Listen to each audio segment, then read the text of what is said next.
I used to be a why person, and now I'm a what person. Anyone that knows me, I am so hardcore on what do I want today? Part of my meditation. What do I want personally today? For me, experientially, what do I want to experience today? What do I want to give? Who do I want to affect? Impact, service, solution, value. And then most importantly, what do I want to receive? Why? So that I can receive it, appreciate it through gratitude, forgiveness, accountability, and inspiration, and give it away. I'm adding value to everything I receive. I'm just not a tube, right? So many people live their lives as tubes, physically and spiritually. Physically and literally tubes, that's all they are. They live their life just to feed themselves and poop it out, right? You do that too spiritually. They just live their lives to get it and let it go. No, appreciate it. Gratitude, forgiveness, accountability, and inspiration will allow you to add value to what you receive, so you're giving away something better than you even received. Know your what, then knowing your who, especially when you're young. I guarantee you, most of you are afraid still to ask for help. I will give my cell phone to every one of you. I do it online on our show. I give it out. And I will tell you, please don't text me because I get so many text messages, but call me if you need something or you want some help. Very, very rarely does anyone call me. I'll give you right now, everyone write down, 858-688-3294. I'll give it again if you want. And yet, in your mind, you're like, no, I'm cool asking for help. No, you're not. No, you're not, and I'm not always good asking for help. My ego tells me that sometimes that I'll offend him. He doesn't have time, or I'm putting. Not if you're one. You're helping somebody. You're becoming an investment of theirs. You're connecting to them, and the more you know your who can help you, and who you want to help, better you'll be. Know your what. Know your who. Know your how. Is the next one. I believe in the mathematical equation of luck. Pay attention to what you want every day. Vision boards, pay attention, but also then make an intentional plan to your attention. Be intentional about it. That will equal the coincidences in your life. Mathematical equation of luck. I just was with this guy, and his whole life was attention plus intention. And I started thinking in my life, like, I was paying attention to stuff, giving intention, and then I met Leigh Steinberg. I wasn't looking for a job, but somehow he came into my life. I was helping someone else, and he offered me a job. It's not a coincidence. I was paying attention. I was putting it out there. So know your how by being a student and using your calendar. We can get into that later. Then the other one is know your now. You want that phone number? 858-688-3294. 858-688-3294. Okay, so this is a cool one, because has anyone ever heard, like, you got to be present? I never really got that. Like, I'm sorry, maybe I'm not as bright as you, but like people are like, oh, dude, be present. I'm like, I'm here. like honestly, I didn't get it. And then I realized knowing my now was being present. What does that mean, know my now? Well, pragmatically, 100% of the things you do now get done. Difference between people in the pragmatic world that are passionate, purposeful, and profitable is passionate, purposeful, and profitable people get shit done. That's the only difference.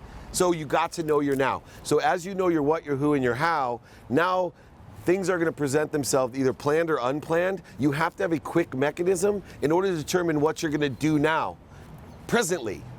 What activity you're going to do now. So if you know your what, your who, and your how, you now can prioritize by what's most important first, not what's urgent. And the only way we do that is by knowing your what, your who, and your how, because now I have a point of reference to say, oh wait, this is not aligned with what I wanted today personally. Oh, by the way, that personal, experiential giving and receiving does not have to be perfectly balanced every day. It could be 100% receiving some days and forget about your personal experience. Over your lifetime, I hope it's balanced. It probably will be, if you utilize this system. Knowing your now says, okay, this is most aligned with my values today. I know who, and boom, I'm gonna do this now, then the next thing, then the next thing. You can create rules like the 5-20 rule, 5-minute phone calls, 20-minute meetings, interviews, You can make exceptions. Everything has exceptions to it, according to what? The rule of making God laugh, right? You come up with a well-developed plan, you come up with well-developed rules, I guarantee you'll make God laugh. So now you have to have an adaptability routine, adaptability plan that says, wait a second, you know, Joe Rogan asked me to be on his podcast. I have a 5-20 rule. I only do 20-minute meetings, 20-minute interviews.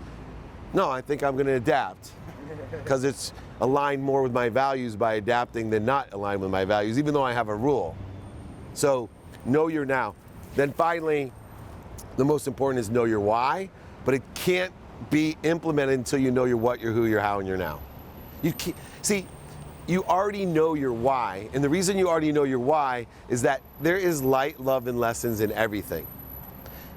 See, I don't believe in loving what you do. I gotta love what I do. I gotta find what I'm passionate. No, you don't. You gotta learn to find the love in everything. You gotta learn to find the love in everything, and if you can't, don't do it or delegate it. You understand, you think about this in a way, because I didn't understand it when I thought about it. When I say there's love, light, and lessons in everything, someone tells me, can you do this? Take out the trash, sweep up the garage. These are things that most people are like, what are you talking about? There is nothing fun about that. There's no passion in that.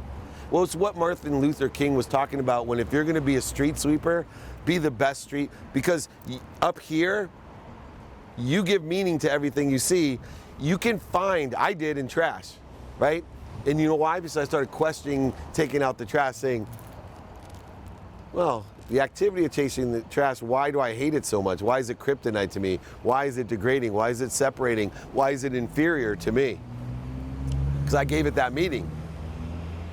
Right? I gave it the meaning probably because my parents were like, if you don't study, you're gonna be a garbage man. So I immediately, in my mind, I gave it a meaning. Instead of saying, shit, taking out the garbage is a free 5 minutes away from everybody, because nobody wants to be around someone when they're carrying garbage. Which means what? I'm alone. Which means what? I can find time to think about what I want without anyone distracting me. Oh, which means what? I could think about being happy. Oh, primary goal of my what? To be happy. Oh, so now taking out the trash is a mechanism to be happy. Oh, I love that. And it takes on a different energy. So if you know your why and you find the light, the love, and the lessons and learn to love everything, activity you have planned, activity you don't have planned, even your sleep, being able to utilize it, then you just put into practice, how do I shift my paradigm of what I am? Now that one's a lifetime study of I am, but I'll tell you what I am. I am healthy, I am happy, I am wealthy, and I am worthy. And my objective of my why is to determine what is interfering with what I am. What am I doing? What am I doing, thinking, saying, believing, personal characteristics, obsessions, and addictions? What am I doing to interfere with what I am? Not, I'm gonna go get wealthy, I'm gonna go get happy, I'm gonna go get healthy. You know how many billions of dollars are trying to teach people how to get what they already have? I want to teach people how to stop interfering with what they already have and allow it to come to them and through them at all times. And guess what? It'll be a lifetime or lifetime, plural, of journey, because my objective is to spend as little time as it is interfering with what I already am. Minutes and moments, I call it. Not days, weeks, months, and years. I've spent days, weeks, months, and years interfering with what I already am. Doing things that interfere with my health, with my wealth, with my happiness, with my worthiness. Years, not weeks and years interfering and thinking I was on some journey that I really wasn't on. Instead, how easy it was to realize and how comforting it was and confident it was and balanced it was to say, I already am this. I am this. Now I've shifted my paradigm. Oh, hold on. That person is interfering with what I am. Oh, this story is interfering with what I am. This TV show is interfering with what I am. This podcast interferes with what I am. Therefore, I don't want it. I don't want it. It's a complete shift in the paradigm to let you be happy, to understand it's not that hard.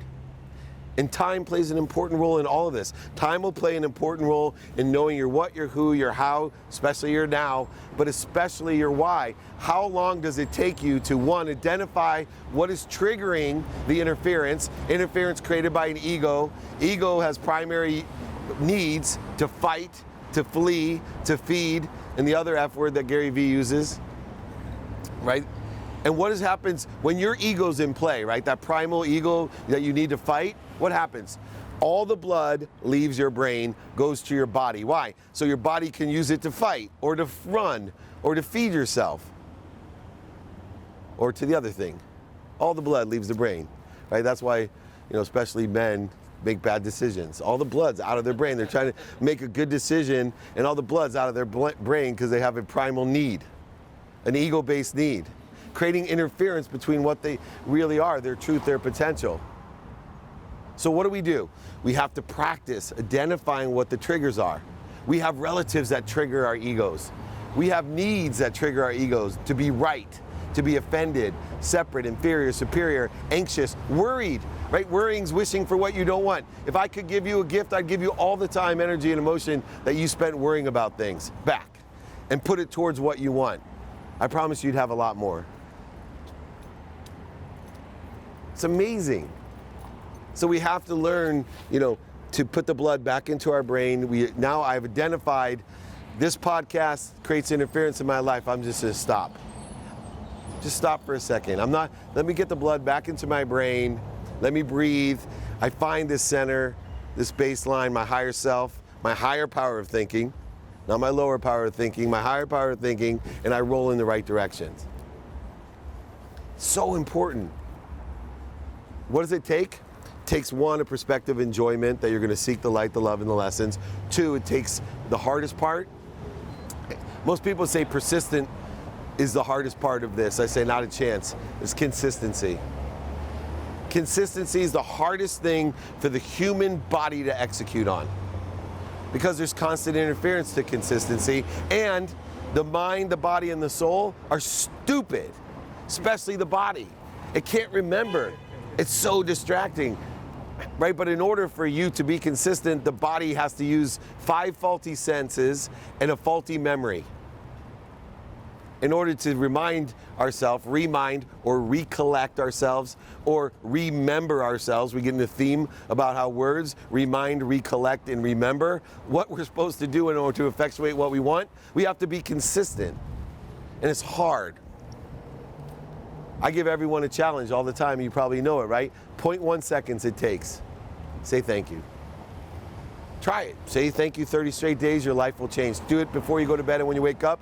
I promise you, your life will change, because it's the ultimate mathematical equation to luck, because it's attention plus intention into gratitude, which will create a coincidence of what? Graciousness, truth, potential. Your life will change. I know this. I can tell you there's not one single thing that's not in my quantum being that I can remember to do every day. I just can't. I've been studying the Course in Miracles, and you would think there's no way he's going to forget the Course to study it today. I do it every day. It's not quantum in my being, because sometimes I was, traveling, and there's other, the senses aren't working for me. There's not a routine that's in the subconscious, and things are confusing, and all of a sudden I'm lying in bed and going, whoa, I haven't studied yet. How could that happen? That's why, for me, I've created all these mechanisms, reminders from people, student in my calendar, and I still can't remember everything. Even the littlest things, every day. So once we acknowledge, acquire the knowledge, acknowledge these difficulties, they become easier. And guess what? The reason they become easier is once you acknowledge it, acquire the knowledge of it, you can forgive yourself. Because it's part of the process, the journey to enjoy the consistent, persistent pursuit of your potential. Not anybody else's, not what you don't want, know what's missing. Think about your potential. I can never do what you do as well as you do it. And you can't do what I do as well as I do it. But together we can do a whole bunch more really well. That's why we learn instead now to appreciate one another, how we're the same, where we can excel together. Maybe we're both really good runners and we run a good pace and we should do marathons together. But we also then learn to appreciate the differences. Maybe I'm really good at golf and you're really good at tennis. But we can learn to appreciate the differences. We don't have to feel separate from just because you have better quantum ability at some things than I do, or you're willing to put attention and focus and intention and practice it more, whatever it is. Good question. All right, next question, anyone? Yes, sir. What's your name? Tommy. Tommy, nice to see you. Thank you. Could you talk about creating a healthy growth environment in the work area? Yeah. Like team leading, you know what I mean? Sure. So, work environment, I don't like the word work. Okay, so let's all think about things differently, change my life. I see 24 hours a day of activity. It's a man-made construct. You can do whatever you want with that time, right? That's why my tomorrow starts today, right? 9 p.m. is the beginning of my day, not 4 a.m. Because I see that as the highest frequency. I put my body, my mind, and soul in the best position to unwind so I can recover faster than most people, and I start the day at a higher frequency than, at the bottom of the hill. In a activity I get paid for environment, where others around me are getting paid for a mutual purpose or cause, the same values just apply to a collective consciousness. The only regulator that I use in a work environment, number one, if you're going to be the leader of the activity I get paid for environment, is make yourself an intelligent follower. That's the perspective that you have. If I'm going to lead, I'm going to be an intelligent follower. I'm going to be more interested than interesting. I'm going to ask people, what are you doing? What do you like about it? What don't you like about it? Would it help you if? Can you see any reason you won't want to do it this way? And then within the context of a forced environment, meaning that we are forced sometimes within a family or we're forced within activity we get paid for, to be around people that bleed us.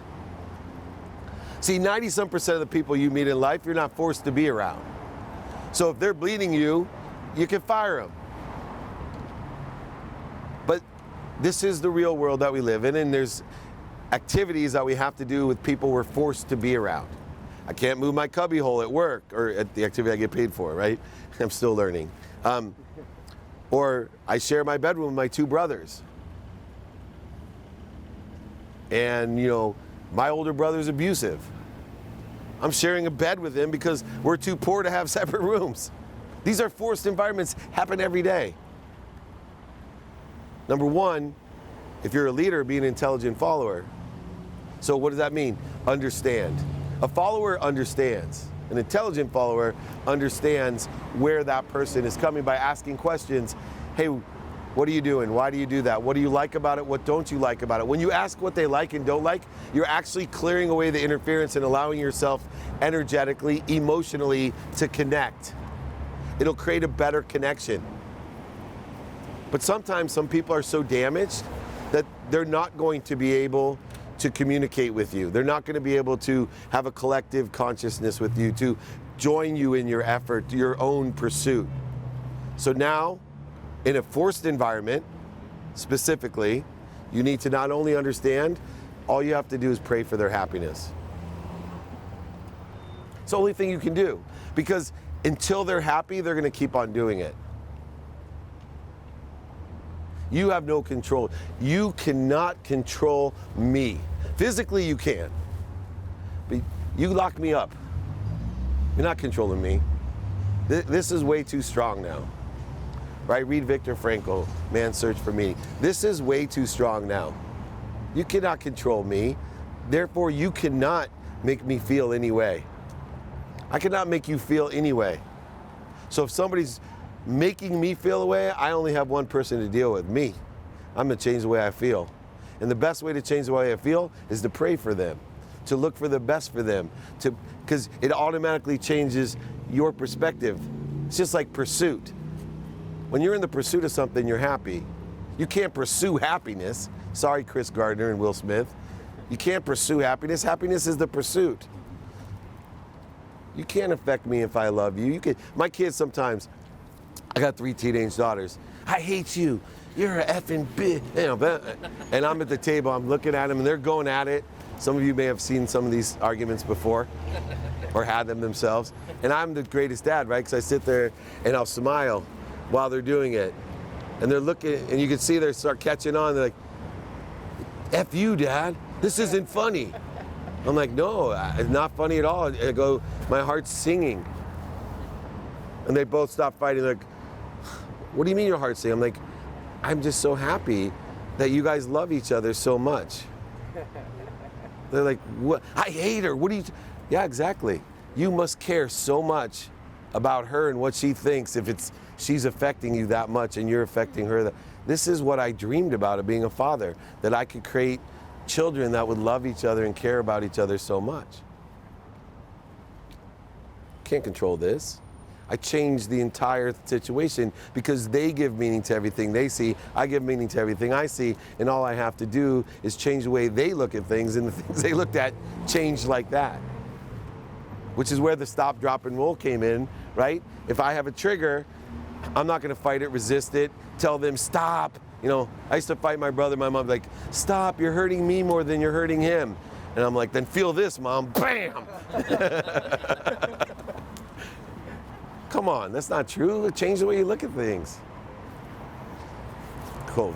All right, next question. Anyone? Business. Yeah. Scaling business. As you start to maybe approach that hockey stick kind of moment, what are your best advice for kind of getting into that so you can scale with? Sure. So scaling a business is like asking me, should I invest in crypto? It is. No, it is, right? Like, we like to simplify. Yeah, scaling a business is like asking me if I should invest in crypto. Because these questions seem logical, but they're so detailed, right? So instead, let me help you. First of all investments start with know your timing and risk tolerance. Then understand and find someone that can help you understand the market makers, and the buy and sell side. It's a very simple formula. Real estate, stocks, crypto, that's all you got to do is number one, know your timing and risk tolerance, and then see how it aligns to the market maker, and the buy and sell side, and seek the best advice from the people who have the most experience with each of those things to evaluate for yourself how aligned it is with the timing and risk tolerance that you're wanting for yourself. Scaling a business, what part of your business? So let me talk about employees. Right? If you want to scale a business, you need most of the time more employees, maybe not. Maybe it's more products, maybe it's more trucks. So most of the time to scale a business, we need people and knowledge. Here's how I scale a business. I take someone and let them shadow me. Just watch me. Then I let them work with me. Then I supervise them, right? Then I drop off and I bring someone new in to shadow them, work with them, be supervised by them. Then they drop off and it keeps growing and growing, and you get thousands and thousands of employees all aligned with the same values and the same practices. They're empowered. They make their own decisions, they think creatively, they're curious, they add their own appreciation to a structure of the same values and the same practices. You ask anyone on my team, what are the 4 values, they'll tell them. You ask them what is most important to me, what they're getting paid for, they will tell you. If I ask what the second most thing, they will tell you. I can teach skills, but I'd rather them understand what I want to do and how I want to do it, and allow them apply their own touch to it and grow. A lot of the other scaling, but people's the hardest thing to scale. Culture is the hardest thing to scale. Other things are math, right? So if you're going to scale office space and desks and whatever, I try to put a quantitative value on it, see what the lifespan of that value and investment is, and how can I make money from it, even if it's secondary or tertiary to the primary source of income. I'm trying to take, okay, that office building costs this much money per month for this many years. It houses this many people who will perform at this level. Each person attributed with the 150 people in it would be 1/150th of the costs put onto Colleen and to Jake, etc. Then I know take her salary, plus the office, plus the overhead expenses, plus the beers, you know, and it all just adds up as math. And that's how I scale. If you think, you know, a lot of people think of like a donut shop. I think of things as a vending machine when I scale. So the vending machine says I put a quarter in and I get something out. So sometimes we put a quarter in and we don't know what comes out, and we have to wait because of the aggregation, compound interest, acceleration of business. 90% of the work to get 25% of the results. Most people will quit because it takes 90% of the work to get to 25% of the results. Usually it takes to get 25% of the result to be aware that you have a result. That's why most people quit. I will say, because I have friends here that are experts in addiction, that this idea of acceleration, growth, and compound interest of 90% of the work to get to 25% of the result is the problem with negative behavior, because it works in negative behavior's favor. Because if I'm doing something bad, like drinking or doing drugs, which are most common, I'm 90% of the way there before I'm like, shit, I got a problem. Like I got my first DUI, or I lost my job, or I got into a fight that, you know, afterwards I feel like shit, I ruined a relationship with someone I really care. 90% of all the drugs and alcohol are used before you get to some point of awareness. Now here's the problem, working in negative behavior. All it takes is 5% more of the problem to get to 50% of the way there. Now you got 2 DUIs. Now you've lost 3 girlfriends and your parents aren't talking to you. Then all it takes is 5% more till you're 100% of the way there, and you're either on the verge of death or rehab. Everything's to shit. This works in negative behavior. The same thing though works positively. The only difference is the difference between the negative behavior aggregating in your life and the positive behavior aggregating in your life is only one thing. It's the superpower GPS of life called faith. See, you have faith, you won't quit till you get to 100% of the way there. Regardless of everyone around you saying, why are you doing that? You're wasting your life away. You're broke, living on a couch. Why would you do this? The internet will never work. The crypto, you don't know what you're doing. Yeah, I do. I'm learning as fast as I can. I'm angling toward, I got a superpower, supercharged GPS that says, I'm gonna make mistakes, failures, setbacks. I'm gonna miss the exit, have a flat tire. I'm gonna be at the donut shop when I should be at the gym. But my faith is going to reroute me.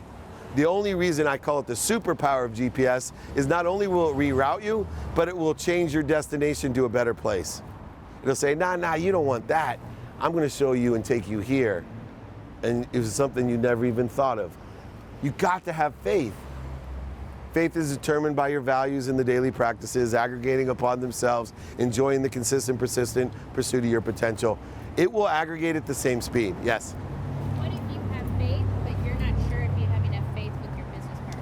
Right. So what if you have faith, but you don't have faith in others? Your parents, your siblings, your business partner, your spouse. Once again, you don't have to have faith in others. You can't change somebody else. All you can do is keep evaluating on the great variance chain of feeding. To what degree is my partner, my spouse, my friends feeding me? What degree? If they're feeding me a lot, I'm going to feed them. If they feed me a little less, I'll feed them a little less. If they're not feeding me, I'll let them fall away a little farther. If they bleed me, I'm going to fire them. It's done. It's so hard to understand the great variance chain. We just somehow get sucked in.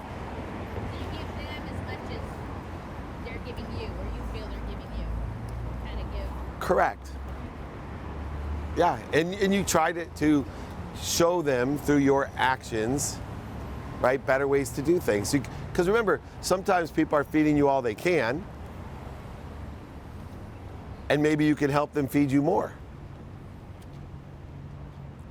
Most people won't listen to you, but they'll watch you.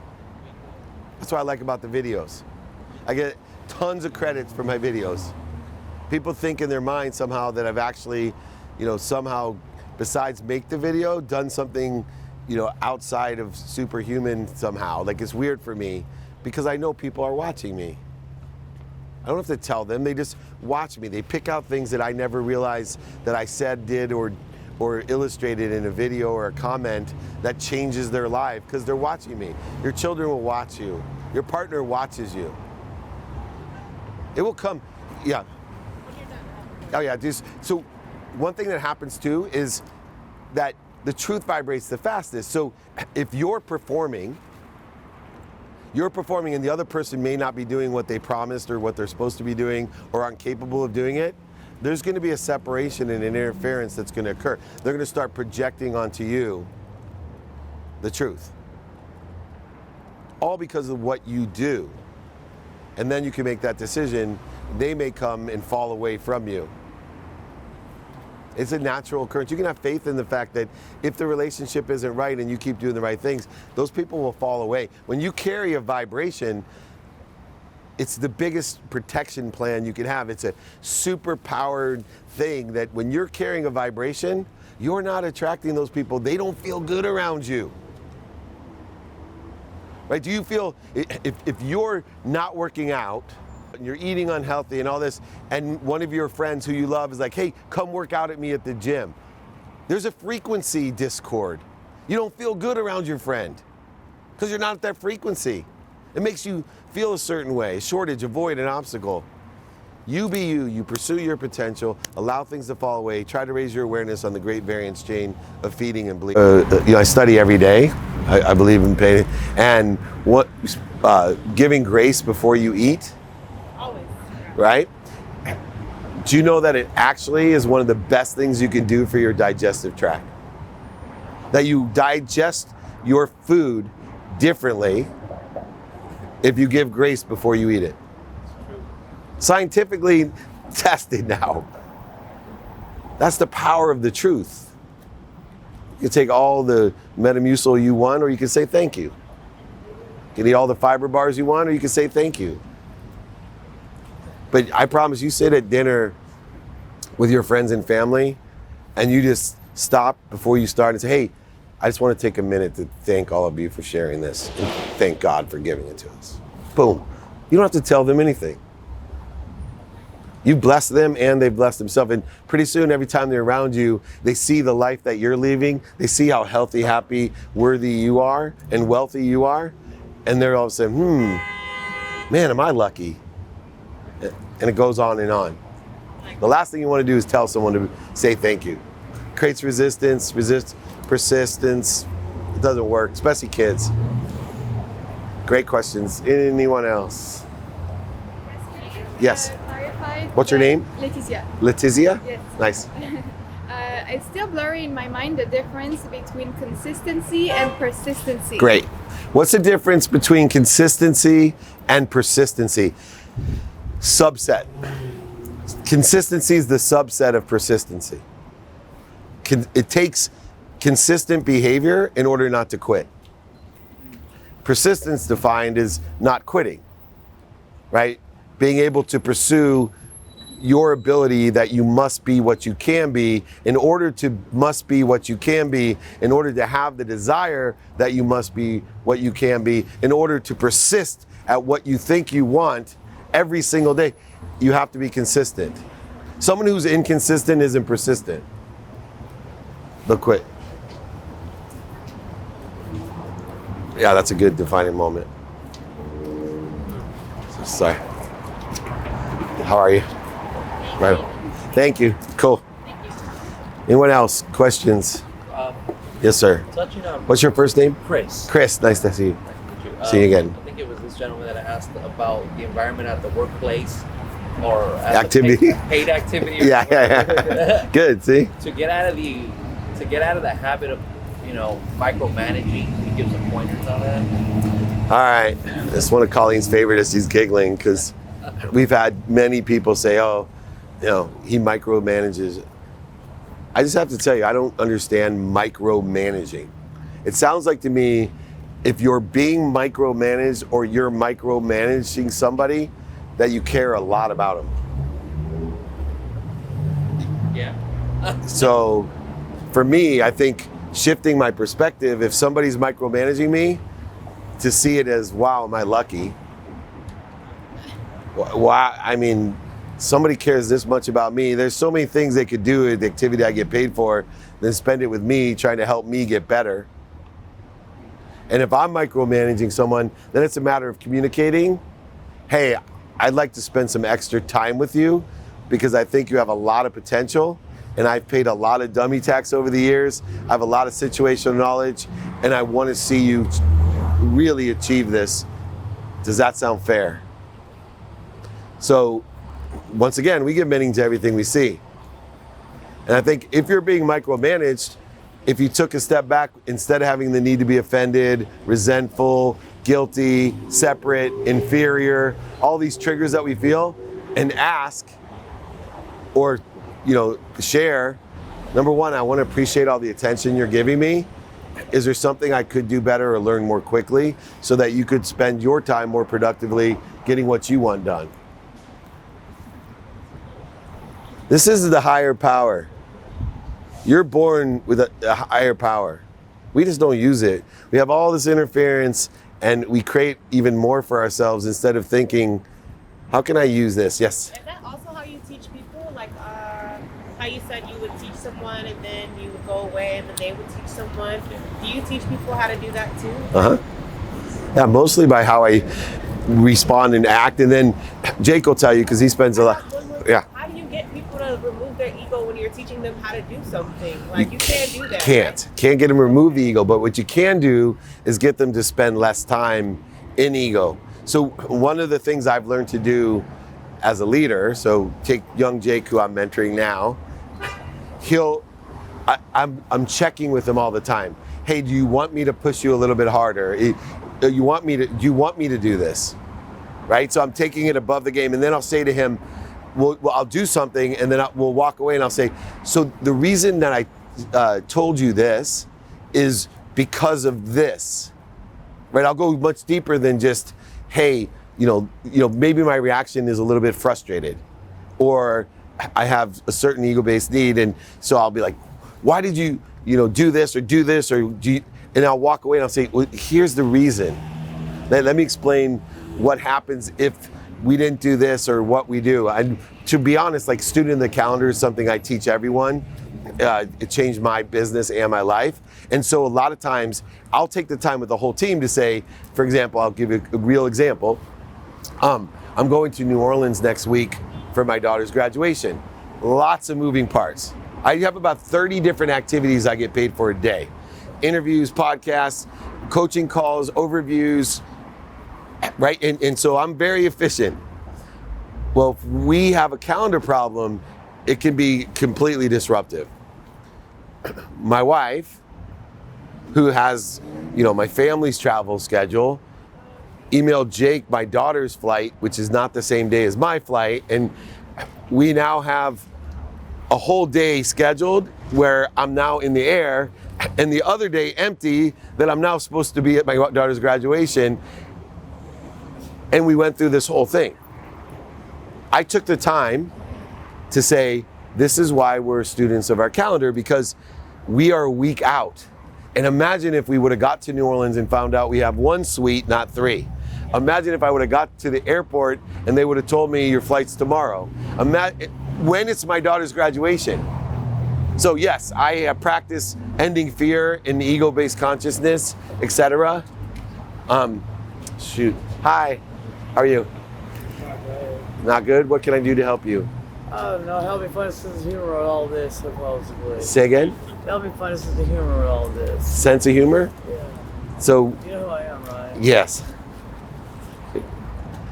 Thank you. So, there's light, love, and lessons in everything. It's hard to tell you. That's one hard little swallow pill, that one there. Oh. But we can use our struggle. You can use your struggle, your pain, to indicate.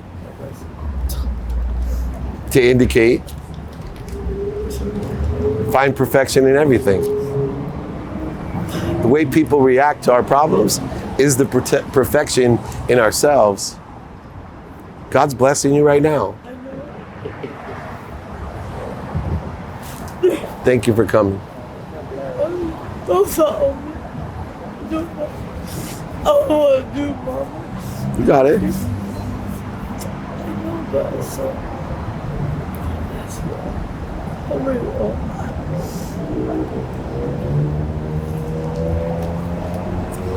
You're not alone. Thank you. I'm sorry for spitting on myself. No, you're fine. God bless you. Take care. I like how you take time. Take time. Yeah, I it's like that. the gift, right? So try not to cry. I have a question. Yeah. Or do you want to? Well, I forget where I was. Yeah, I know. That's why. Trips still. Oh yeah. So anyway, You're talking I about took the trips. time to tell everyone. Imagine what this is. Why, right? When you go through and tell people the reasons, the impacts, and the capabilities of what you've been telling every single, Colleen will tell you for 10 years, be a student of your calendar, right? Be a student of your calendar. And people, why? This is why. This is one of the most important things in my life. My daughter's graduation from college. And I could have messed up the entire experience because I'm not studying my calendar.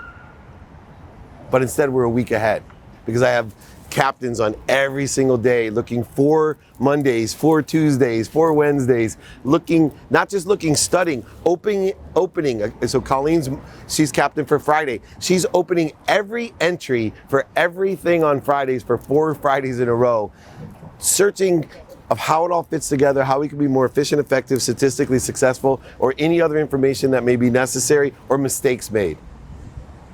It's amazing what you can do. And the reason I take time with whatever it is, and the lesson here, and I know Ricky's learned it from me,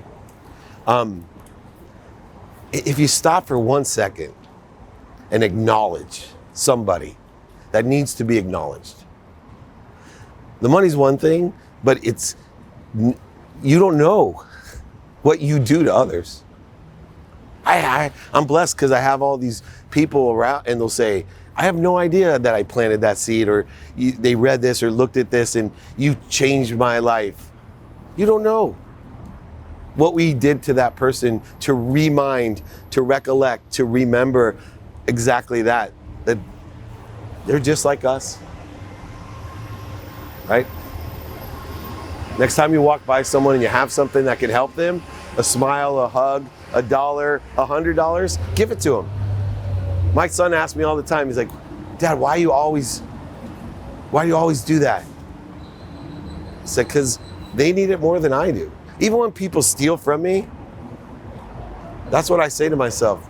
Just the universe reminding me that they need it more than me. I'm not willing to lie and cheat and steal anymore. They need it more than me. And guess what? We all feel a lot better than she does. I promise you. That's the blessing in it, the perfection in it. Yes, sir. Yeah. What's your first name again? Cameron. Hi, Cameron. So yeah, I think Yeah. you messaged me last December. Yeah. So I've been following you on like social media on entrepreneur.com for probably the last 3 years, and I go to a university out in Dayton, Ohio. And I've been pursuing entrepreneurship. So I've tried to start 5 businesses now, and I was at a point where I was like, maybe I just belong in the corporate world. But then I think it was last November, you sent me you actually called me and left me a message, and I didn't pick it up because I just saw this random like California number, like, who is this?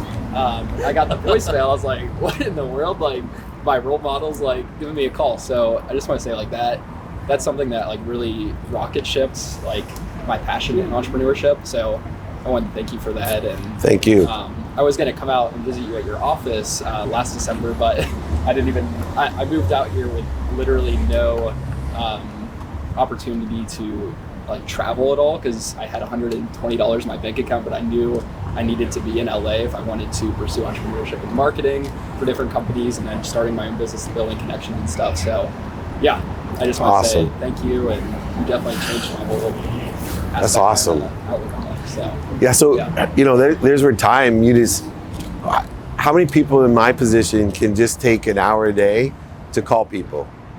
So from 4 o'clock to 5 o'clock after my office hours, I call 10 people for 5 minutes each. My brother used to do that. He taught me that, like, maybe, like, he passed away 3 years ago, but before he passed away, he would call, like, my family member and his friends and just talk to them for a little bit. And it would make all of them feel better, and they remember him more because they would call them, you know, because everybody's so busy. Yeah. But it was really nice. I don't like busy either, right? Busy just means you're unavailable, Unavailable. right? I'm very active but accessible, and it makes a difference to remind people, to let them recollect and remember. That's all it does. And if it's somebody that you feel has something to teach you, it feels even better. Right? The only difference between me and you, how old are you? 21. Is 32 years of experience. That's the only thing. 32 years of experience. That's the only difference between you and me and you. Because I've been 21. So I have that advantage to be able to know, gosh, what if somebody like me would have called me when I was 21 just to give them a little bit of insight, help, or attention, or recollection, or memory, whatever. What would that have meant to me? And I remember the first time I was with Bob Proctor, who, you know, was 87 years old, or sat on the stage with Les Brown, Bob Proctor, Mary Morrissey, you know, the Reverend Beck, like the legends of, you know, all the people that were in the movie The Secret that set me off into a different perspective. I sit on the transformational leadership. They're my friends. You know, I remember sitting with Jack Canfield, who I've written a book with, and going, wow. And then now it's like, oh, I get it. That's why they do what they do. Thank you, by the way. 5 minutes, one more question. And then I got books. Yeah, go ahead. When you first started I'll do your both. business, Yeah. how did you start like networking and making connections? This is a great question. How do you start networking when you start a business? 4 ways to network. Don't forget these. You can network in person, you can network on the phone, you can network via email, and you can network via media, traditional and digital. Those are only 4 ways you can network. How do we network? Number 1, you got to have a mindset that I'm only going to deal with people that are willing to help me or know somebody that can help me and are willing to help me. If they appear or they seem to not want to help me, I'm not going to waste my time, because it takes 1,000 amount of the time to convince someone that doesn't want to help me than it does to find somebody to help me or know somebody that help me. So what do? Find people in person, on the phone, via email and media, and ask them, do you know anyone that can help me? How can I help you? Today, you guys are lucky. When I was your age, I asked someone for help, they knew like 4 people. They got a golf group, a card group, a church group, a Girl Scouts or Boy Scout group. That's all they knew. Parents at the baseball game. Dude, my 11-year-old has 1,500 followers. We're well connected. So ask. Your life, more than even gratitude now, I hate to say this for business, you ask for help every single day. I check my sent box every day. See how many times I ask for help. That's how important it is. I know I'll give help. I'll ask people how I can help them, but I want to force myself, because it's the hardest thing, to ask for help. So how do you like make it that it doesn't seem like you're using them? Right, so it's not using them. Yeah. Right, so how do we make it easy ask? So number 1, ask them about themselves. So what do you do today, right? You know, what are you doing today? So good bit of stuff. I do a lot of marketing consulting, and then I started a business called Entrefine. What is it? Entrefine. Entrefine for entrepreneurs? Yeah, so it connects entrepreneurs with angel investors. What do you like about it? So, well, I like working with the team. I have a team of 72 developers out of Pakistan, actually, so I work with them pretty much every day. What don't you like about it? Well, I like having in-person connection, so it's hard doing like Zoom meetings, just because like I'm a very spontaneous person. I have maybe a cool idea. It's like, oh, you have to schedule a Zoom call. You have to make sure you're being wary of that. Would it help you if I did a Zoom training for you for free to help understand how we can connect in a personal way, even through Zoom? Yeah, absolutely. Can you do me a favor? Yeah. If I did that, would you be willing to share all my stuff with your entire team? Yeah. And amplify it through your network? Yeah.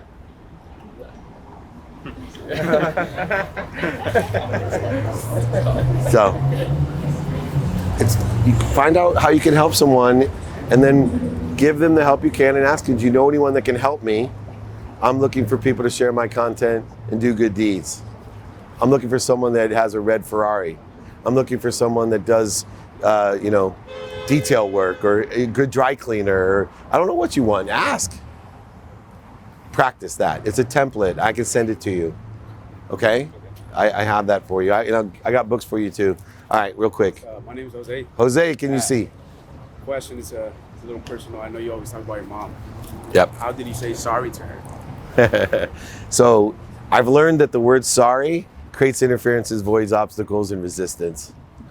So I started to say thank you. So if I'm late somewhere, I used to say, I'm so sorry for being late. Now I say, thank you for your patience. So I tell my mom and thank her for the lessons she taught me, the sacrifices she made, the patience she gave me. Yeah, exactly. Tell her thank you. Yeah, sorry's a resistant is a void. You just thank people for what they did. You don't have to be sorry for what you did. You're on your journey. Every one of you guys have made mistakes just like me.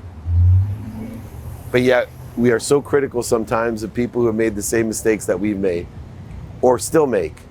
Projecting our insecurity, making ourselves feel equal by making you feel less than from something that I did that made me feel less than. It's that simple. It's math. It's energetic math.